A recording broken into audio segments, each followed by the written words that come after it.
was standing in the kitchen when Dad asked me the question that froze my whole body. "So, how's the car I bought you?" I actually laughed at first, because I thought he was joking.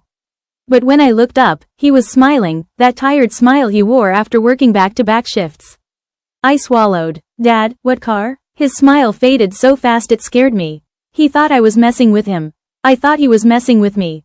But the truth was uglier than either of us expected. Dad wasn't rich. Never was. He worked 2 jobs most of his life, warehouse in the morning, security at night. He didn't have fancy things. He didn't take vacations. He didn't even buy new shoes unless the old ones were literally falling apart. But Dad had a rule: if I can't give you everything, at least I'll give you what I never had. And a car was one of those things. He wanted me to start college with something reliable. Something safe. Something that made life a little easier than he ever had it. I knew he'd been saving, but I didn't know he saved that much. He handed my older brother the responsibility. My brother was the organized one. The one with the suit, the nice job, the perfect haircut. The one everyone trusted because he knew paperwork.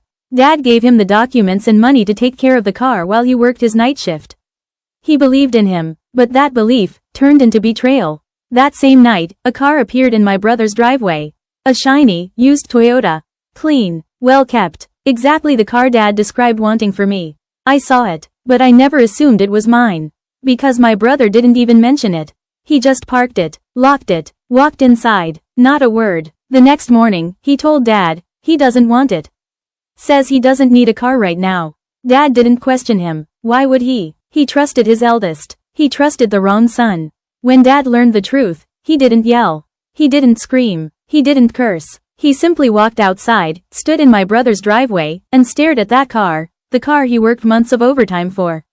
My brother came outside, confused. What's the big deal? I'll use it more than him anyway. Dad turned slowly, and with a voice I barely recognized, he said, "I worked for him, not for you."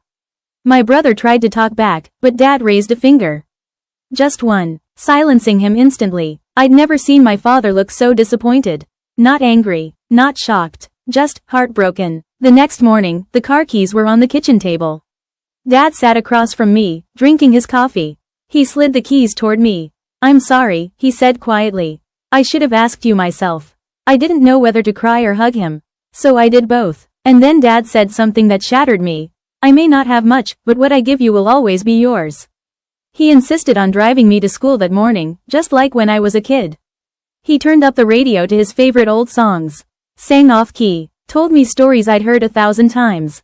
But this time, they felt different. Because this drive wasn't about the car. It wasn't even about me starting college.